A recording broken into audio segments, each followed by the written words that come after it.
Tras el fin del título 42, migrantes siguen buscando ingresar a suelo estadounidense. Mientras tanto, el Instituto Nacional de Migración suspende los permisos para que transiten por el país. El presidente López Obrador y el canciller Marcelo Ebrard responden al senador Kennedy y acusan campaña negativa. El PRD y Movimiento Ciudadano denunciaron al presidente López Obrador ante el INE. Lo acusan de hacer campaña a favor de Morena. Académicos e intelectuales también se unen a la lucha en defensa de la Suprema Corte.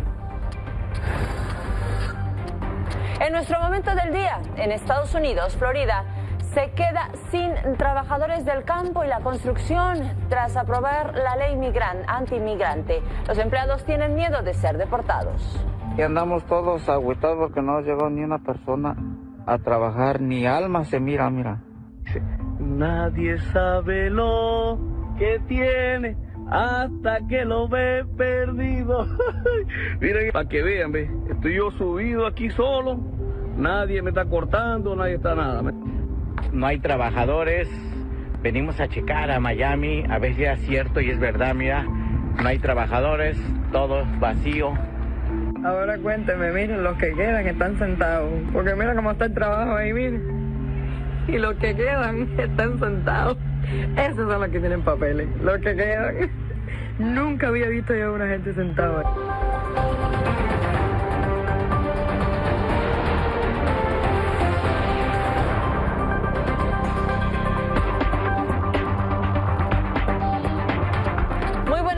Bienvenido a Milenio Noticias 23 horas. Soy Alma Paola Wong y a nombre de mi compañera Selene Flores le invito a que me acompañe a lo largo de esta media hora de información de este viernes 12 de mayo. A 24 horas desde que Estados Unidos levantó su política de deportación express conocida como Título 42, el Instituto Nacional de Migración ordenó a todas sus oficinas en el país no otorgar más formatos múltiples migratorios ni otro documento que autorice el tránsito por el país. Esta medida se suma al cierre de las 33 estancias migratorias a nivel nacional, por lo que los migrantes serán trasladados de manera inmediata, ya sea por vía terrestre o aérea. Pues con estos cierres, los rescates masivos de migrantes pueden considerarse violaciones a los derechos humanos al no contar con un lugar para darles alojamiento. Y en este contexto, esta tarde el primer contingente de migrantes de diversas nacionalidades ingresó a Estados Unidos desde Tijuana bajo el título 8, medida que incluye una sanción de 5 años para aquellos migrantes que intenten ingresar al país de forma ilegal. Vamos con nuestro compañero corresponsal, Said Betanzos, para tener los detalles. Said, muy buenas noches. ¿Qué ha ocurrido en esa frontera en las últimas horas?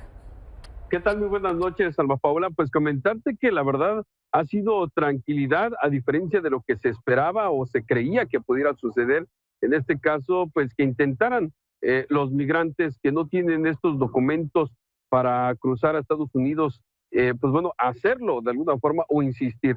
Lo que sí observamos es que muchos de los migrantes se acercaron precisamente a este puerto fronterizo del Chaparral y la Garita de San Isidro para pedirles información a los agentes del Instituto Nacional de Migración. Algunos de ellos con la esperanza de que, bueno, los dejaran ingresar simplemente por acudir, lo que no ocurrió. Los agentes de migración en México les comentaban que tenían que bajar la aplicación de CBP One y es la única forma que van a tener para poder ingresar de manera legal a los Estados Unidos. Esto, lógicamente, pues una vez que les confirmen la cita. Te quiero decir que en algunos casos llegaban familias mexicanas, llegaban también extranjeros y en algunos casos acompañados también por personal de estas organizaciones internacionales a favor de los migrantes. Y bueno, pues les decían lo mismo, simplemente que no iban a poder ingresar si no llevaban esa autorización que les da el CBP One. Por otra parte, también comentarte que, bueno, continúan algunos migrantes que ingresaron antes de fenecer este título 42 a la Unión Americana sobre el bordo.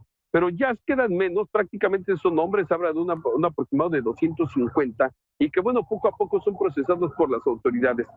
La verdad es que, bueno, pareciera que hay un impasse ahorita, pero habrá que esperar los próximos días para ver cómo fluye, sobre todo el arribo de migrantes a esta frontera. Hay que recordar que, bueno, lamentablemente los albergues están llenos, porque muchos de ellos de los migrantes que están ahí, extranjeros, ya tienen su cita para acudir a alguna de estas sedes, de estas garitas, no solamente aquí en Baja California, sino también algunos que están aquí tienen que ir a las de Sonora para ingresar a Estados Unidos y realizar su trámite de asilo en la Unión Americana. Pues como dice Said, este tema no se acaba porque no solo es el arribo de más contingentes, de más migrantes, sino también es la población que ya está ahí, que lleva seguramente días o en algunos casos hasta meses, esperando justo para las citas que tienen ante las autoridades. Ahora, en este contexto, ¿cómo están los albergues, Said? Pues los albergues están llenos, la verdad es que es difícil que quepa alguien más, y te lo digo porque incluso lo que observamos es que llegaban en algunos casos familias y era muy difícil, pero los directores de estos albergues les decían que no tienen espacio, que están llenos, porque mucha de esta gente precisamente de la que ya está ahí, tiene su cita para dentro de 15 días, un mes, 2 meses, 3 meses, y que bueno, la solicitó a través de esta aplicación de CBP One. Muchos incluso lo que hacen es salir en las mañanas a trabajar, porque por ejemplo recuerdo una familia que es de Guatemala, pero ellos tienen su cita en Nogales, entonces están juntando dinero para el autobús e irse. Y finalmente, te repito, están llenos. Yo creo que tal vez comenzarán a pasearse tal vez en 1 o en 2 meses. Muy bien, Said. Bueno, pues estaremos pendientes, por supuesto, del reporte que nos vayas dando, sobre todo para ver cómo va evolucionando el título 8, pues la aplicación de esta nueva disposición allá en Estados Unidos y, por supuesto, que impacta a México. Gracias y muy buenas noches, Said. Buenas noches, Alma Paola. Hasta luego. A propósito de este tema, en la mañanera el canciller Marcelo Ebrard informó que el flujo de migrantes en la frontera entre México y Estados Unidos va bajando y que no han sido reportadas confrontaciones o situaciones de violencia entre extranjeros. Además, señaló que el gobierno mexicano le ha informado a Estados Unidos que no aceptará a más de 1,000 migrantes por día, ya que no cuenta con la capacidad para recibir una cifra mayor de personas. Y recordó que la medida ha estado vigente desde 2020. México tiene su propio punto de vista. Nuestro punto de vista, por la realidad demográfica a la que hago referencia, es que entre más amplio sea el proceso y más ordenado sería muchísimo mejor. No coincide ni con el título 42 ni con el 8, ni con el tercer país seguro. Nuestra posición es en sentido contrario, pero respetamos su ámbito jurisdiccional. Pues eso.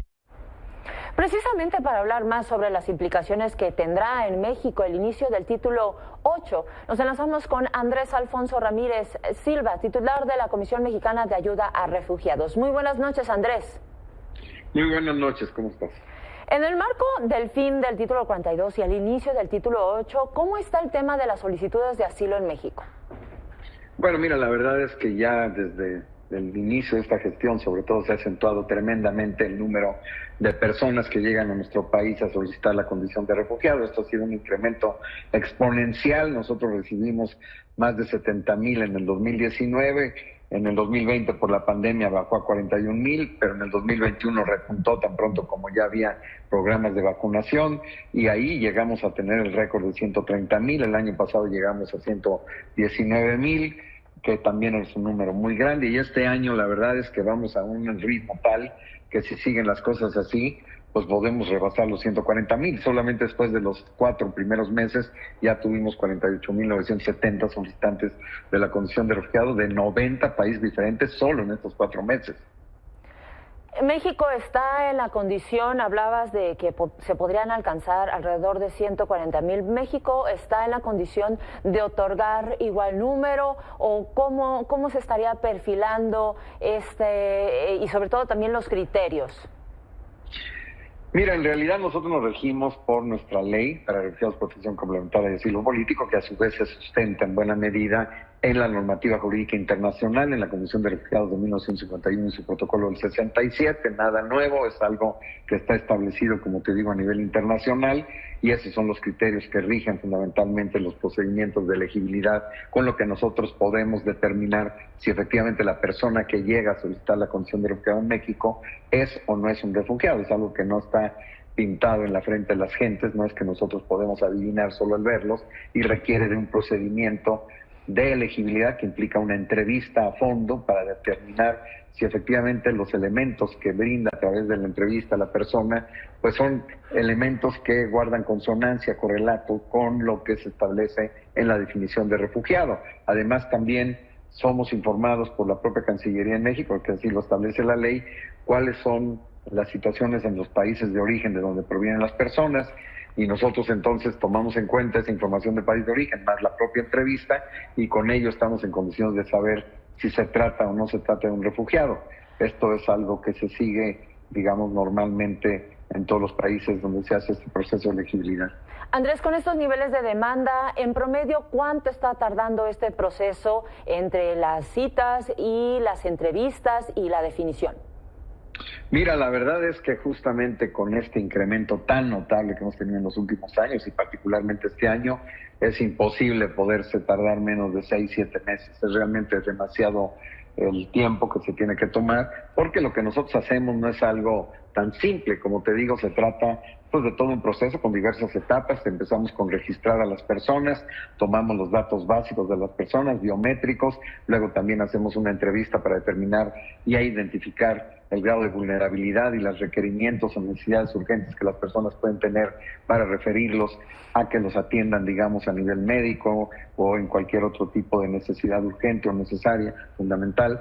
Y luego viene una cita que les hacemos para la entrevista pues crucial, que es la entrevista de elegibilidad que yo llamaba, que yo decía, que es una entrevista que puede durar varias horas y a veces pueden ser 2 o hasta 3 entrevistas, porque tenemos que tener plena claridad y plena certeza de que lo que estamos haciendo es un trabajo adecuado y que vamos a poder reconocer a quien es refugiado y vamos a no reconocer a quien no es refugiado. Aquí está en juego la vida de las personas, no es un juego simple como para decir, pues me están apresurando, me están presionando y luego entonces tengo que hacer las cosas rápidamente, porque si lo hago así, lo único que puedo llevar es que puedo rechazar a una persona que es una legítima, es una genuina persona refugiada, o por el contrario, puedo reconocer a una persona que a lo mejor es un criminal, o es un terrorista, o es un narcotraficante, etcétera. Entonces, tenemos que tener mucho cuidado, hacer un trabajo de mucho profesionalismo, con técnicas de elegibilidad muy depuradas, siguiendo pautas internacionales. Claro. Hemos tomado muchos cursos de capacitación en ese sentido. Andrés, ya por último, sobre el albergue en Tláhuac, entendemos que si bien fue habilitado por parte de las autoridades capitalinas, pero allá también se habían instalado mesas de atención por parte de la Comar. ¿Tiene alguna información sobre si van a seguir dando atención allá?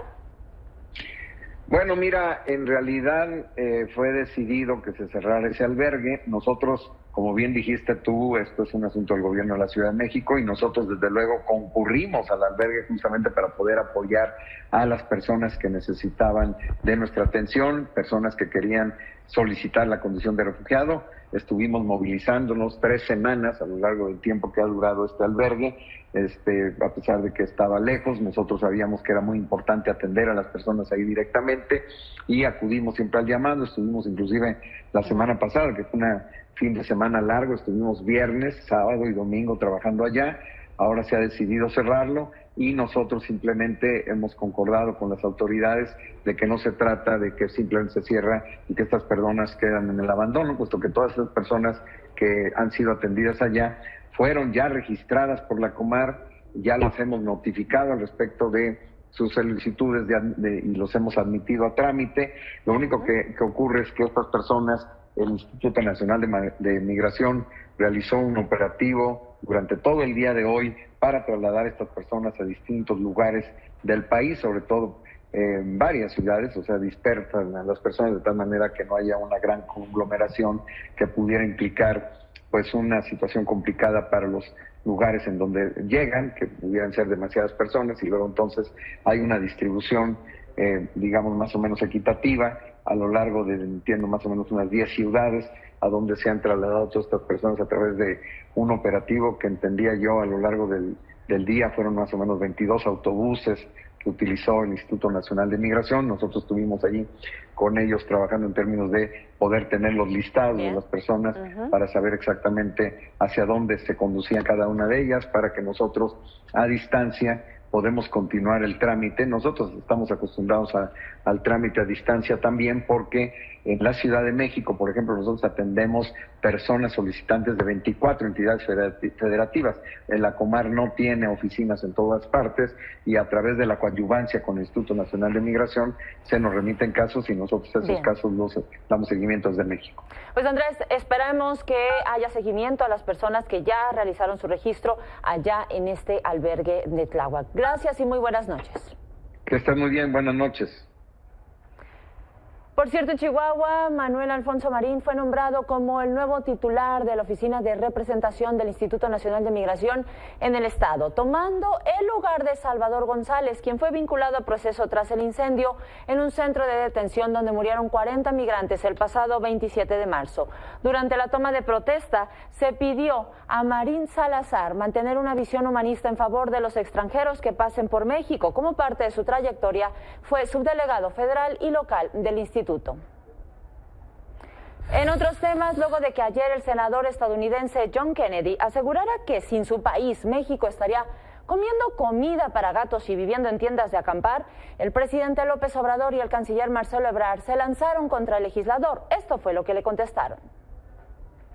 Decirle al senador Kennedy que es un hombre profundamente ignorante. México es el país de todos los países del mundo que más ha contribuido para impedir que lleguen pastillas de fentanilo a los Estados Unidos. Por lo que se ve, no lo sabe o finge no saberlo. Decirle a nuestros paisanos, a los hispanos, a nuestros amigos estadounidenses que no voten por personas con esta mentalidad, muy prepotentes, muy ofensivos, muy majaderos. Esto es parte de una estrategia de campaña y la política es tiempo. Y si ya empezaron así, pues vamos a ir poco a poco respondiendo. Por cierto, el embajador de México en Estados Unidos, Esteban Moctezuma, también le respondió a John Kennedy. Mediante una carta le recordó al funcionario que la mayoría de estadounidenses son amigos de México. Además, le recordó los beneficios económicos y sociales entre ambas naciones, como las remesas y los turistas que vienen a nuestro país. Por último, le dijo al funcionario que no cree que la gente de Estados Unidos se sienta representada por sus palabras. En temas de política, el PRD y Movimiento Ciudadano se unieron para denunciar al presidente López Obrador por llamar al voto anticipadamente en la mañanera. Ambos partidos políticos presentaron una denuncia ante el INE señalando que los dichos del titular del Ejecutivo coaccionan el voto de la ciudadanía en las elecciones del siguiente año. El PRD dijo que además Presidencia insinúa que en caso de no votar por la autodenominada 4T, ya no habrá programas sociales para los ciudadanos. Mientras tanto, el Ejecutivo Federal sigue enfocado en atacar a la Suprema Corte. A través de su cuenta oficial, el Gobierno de México publicó los sueldos de los ministros, argumentando que ganan más que el presidente y que violan el artículo 27 de la Constitución. También el gobierno dice que no gastan en casetas, además de contar con 6 teléfonos, camionetas blindadas, con chofer y protección personal. Por último, mostraron cuánto reciben los ministros por pensión vitalicia. Frente a esto, académicos, intelectuales, juristas y legisladores se unieron a la defensa de la Suprema Corte y le exigieron al gobierno respetar la división de poderes. Esto tras los ataques de Morena y sus intenciones de llevar a juicio político a los ministros de la Corte tras el fallo contra el Plan B. Los juristas, Diego Valadez y César Astudillo, hicieron un llamado a defender las instituciones autónomas del país, mientras que la senadora de Morena, Ifigenia Martínez, dijo que es necesario defender el Estado de Derecho. En otros temas, el presidente López Obrador dijo que siempre no. Ayer el jefe del Ejecutivo retó a Santiago Krill a presentar una iniciativa para que desaparezcan los fideicomisos del Poder Judicial. Pero este día, el presidente dijo que siempre no quiere hablar con el presidente de la mesa directiva de la Cámara de Diputados. El mandatario reprochó que Krill dijera que con la desaparición de los fideicomisos al Poder Judicial se afectaría a las familias de los trabajadores de la Suprema Corte y que además le propusieran una reunión con la ministra presidenta Norma Piña. Y quien respaldó al presidente fue Adán Augusto López, secretario de Gobernación. El funcionario recordó que durante el tiempo en el que Santiago Krill era titular de Segov fue cuando más licencias para casinos se otorgaron, calificándolas como la mayor cantidad en la historia. Además dijo que por instrucción del propio presidente durante su mandato no se han otorgado dichas licencias. Con esto hacemos una pausa, pero antes quiero invitarlo el próximo domingo a las 21 horas en esta misma pantalla porque tendremos una nueva edición de Café Milenio. El invitado, Adán Augusto López, secretario de Gobernación. No se lo pierda. Hola, soy Adán Augusto López Hernández, secretario de Gobernación del Gobierno de México. Estoy muy a gusto aquí en esta mesa de Café Milenio y los invito a que vean el programa en Canal 6 y desde luego en Milenio Televisión. Café Milenio con Adán Augusto López. Domingo, 21 horas, por Milenio Televisión y Canal 6.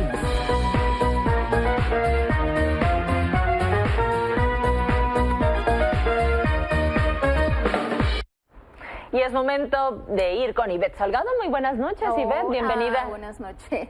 Oye, traigo súper recomendación para este fin de semana porque es un documental que verdaderamente no se pueden perder.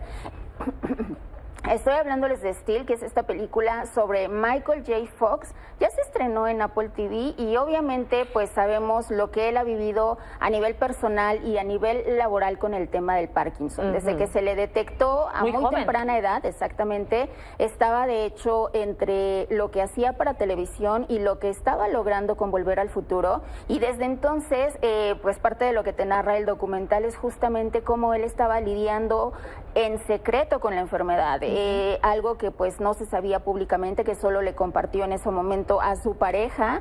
Y tú imagina llevar esta vida entre que pues eres una de las estrellas máximas de Hollywood de ese momento, pero padeciendo padeciendo esta enfermedad crónica que pues le iba a cambiar la vida inevitablemente, ¿no? Y bueno, esto es parte justamente de lo que el actor comenta previo al estreno, que de hecho ya fue hoy, a partir de hoy lo encuentran en Apple TV.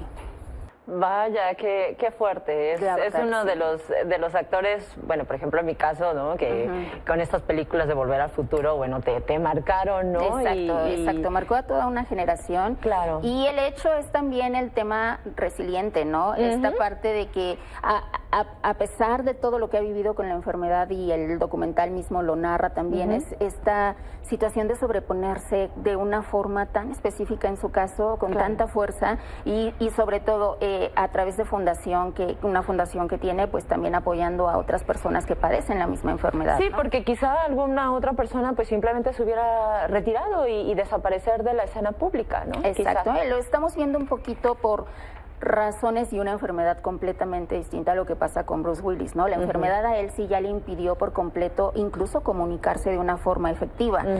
Michael, en su caso, pues por muchos años pudo seguir manteniendo su carrera y bueno, ahora enfocado pues a esta parte a través de la labor loable que hace a través de la fundación. Perfecto, muchísimas gracias por las recomendaciones. Buenas noches. Que tengas muy buenas noches y hasta aquí la información. Deseo que tenga un excelente fin de semana. Descanse, muy buenas noches.